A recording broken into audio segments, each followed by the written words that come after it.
Guys, Assalamualaikum, welcome back to my channel. So hari ni Munira nak cerita sikit dekat korang. Sebabnya Munira hari ni kurang sihat sikit. Kalau korang boleh nampak hidung Munira ni rasa merah-merah sikit kan.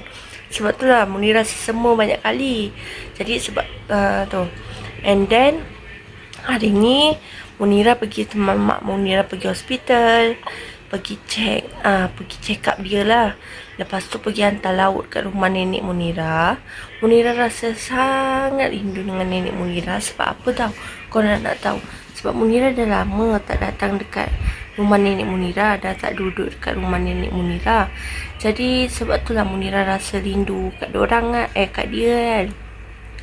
Dan Munira rasa kesian tau dekat dia. Setiap kali Munira tengok dia kan, Munira rasa macam nak nangis saja.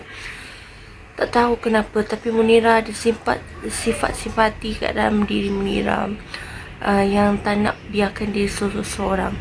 Tapi Munira bukan yang tak boleh duduk rumah nenek Munira.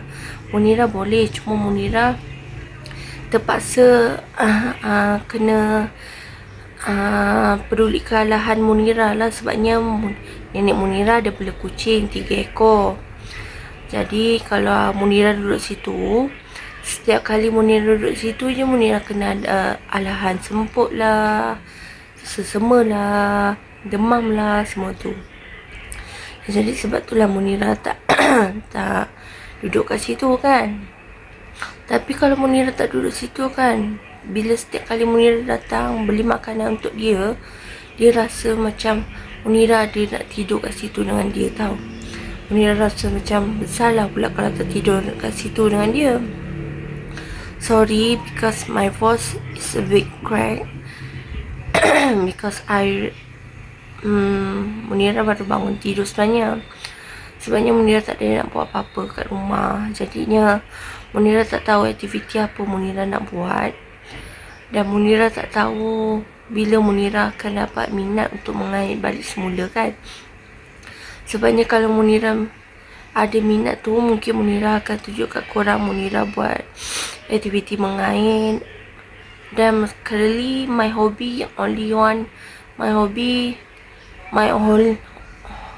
only hobby is reading a book.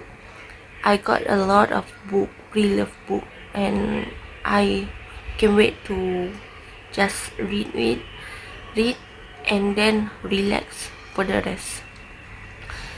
Munira tak tahu sebab apa Munira suka buku ni. Sebab Munira rasa macam best sangat buku ni. Dia buat Munira healing dan beri Munira pengetahuan yang lebih bagus. Okay, so itu sajalah Munira cakap. Apa-apa pun, terima kasih kerana menonton video Munira. Dan selamat bercuti guys. Bye.